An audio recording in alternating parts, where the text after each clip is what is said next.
বড্ড দয়া করেছিলে আমায়।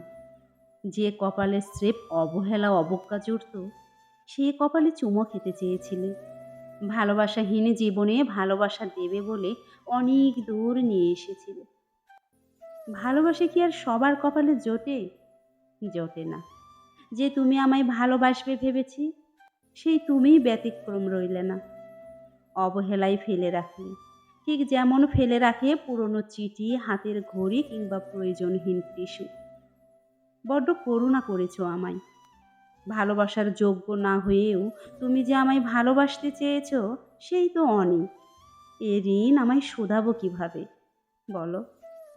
তোমার সময় কাটে না, অবসরে তোমার একা লাগে। বিষাদময় স্মৃতি আর অতীত তোমাকে গ্রাস করে নেয়। অথচ পৃথিবীতে এত কিছু থাকার পরেও তুমি সেই মনটাকেই বেছে নিলে আমার। তোমায় সঙ্গ দিয়ে মুহূর্ত সুন্দর হলো। এই মুহূর্তগুলোই আজ আমার কাছে বিষাত্মক স্মৃতি। তুমি ঠিকই বলতে, তোমার মতো করে কেউ ভালোবাসবে না আমায়।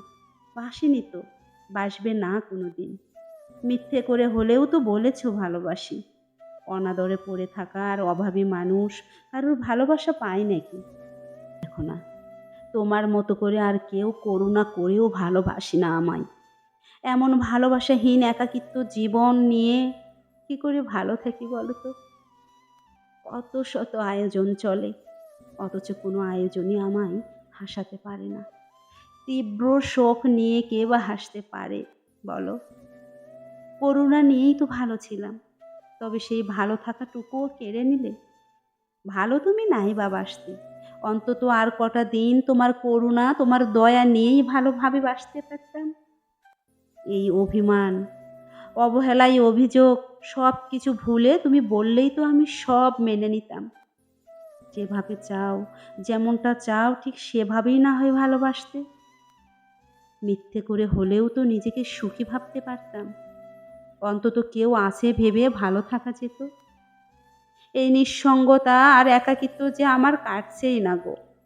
তোমার সঙ্গ আমাকে যে বড্ড বেশি একা করে দিল, বড্ড বেশি একা করে দিল।